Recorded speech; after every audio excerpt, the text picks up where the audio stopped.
Pada tahun 1868, ahli geologi Belanda William Hendrik van de Cruyff menemukan deposit batu bara di tepi sungai Ombilin Sawah Lunto yang jumlahnya mencapai lebih dari 200 juta ton. Hal ini membuat pemerintah kolonial Belanda membangun tambang batu bara di kawasan tersebut. Kita bisa lihat dari perspektif global ya.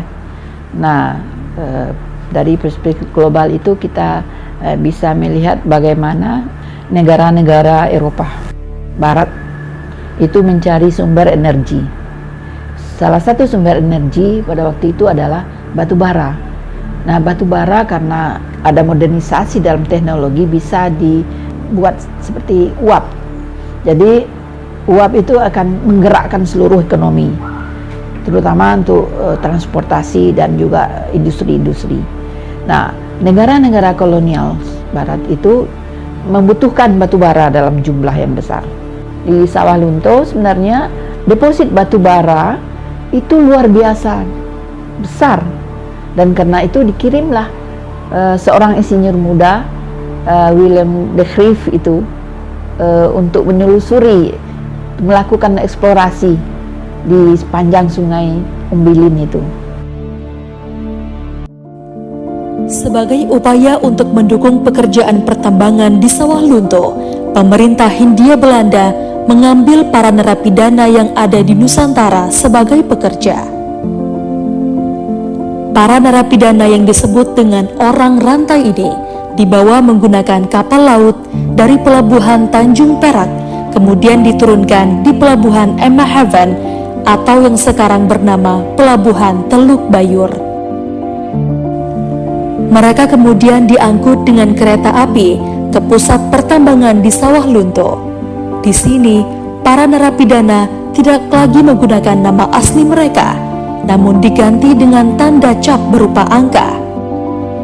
Para narapidana yang dipekerjakan di pertambangan Sawah Lunto adalah orang-orang yang dicap pembangkang oleh pemerintah kolonial Belanda. Jadi orang Belanda ada juga orang Bone sana di Sulawesi, ada di Makassar, ada di Kalimantan, ada di timur sana. Pada umumnya mereka yang memberontak dan kemudian dikenai hukuman, dan hukuman itu kerja paksa. Di Sawah Lunto, Mbah Suro tampil sebagai sosok pejuang kaum buruh paksa dalam membela hak mereka untuk hidup layak dengan upah yang memadai. Nama Mbah Suro diabadikan oleh pemerintah kota Sawah Lunto pada salah satu lubang tambang milik pemerintah kolonial Belanda dengan nama Lubang Mbah Suro. Perkembangan Sawah Lunto sebagai kota tambang juga melahirkan akulturasi budaya yang kuat. Hadirnya pekerja tambang dari berbagai daerah di Nusantara melahirkan sebuah bahasa baru yang dapat dipahami bersama dalam interaksi sosial yang disebut dengan bahasa Tansi. Sawah Lunto sempat menjadi kota mati saat para pekerja tambang berpindah ke daerah lain karena cadangan batu bara Ombilin menipis dan produksinya menurun hingga dihentikannya pertambangan batu bara.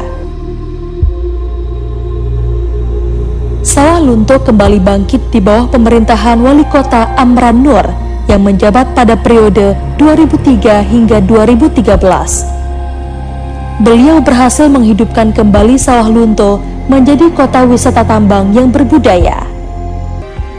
Lebih dari 100 objek cagar budaya masih bertahan di kota ini.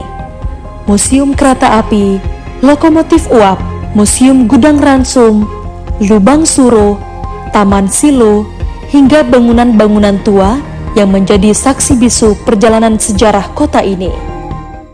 Pada tahun 2019, kota Sawah Lunto mendapat pengakuan sebagai warisan budaya dunia oleh UNESCO dengan nama Warisan Tambang Batubara Ombilin Sawah Lunto.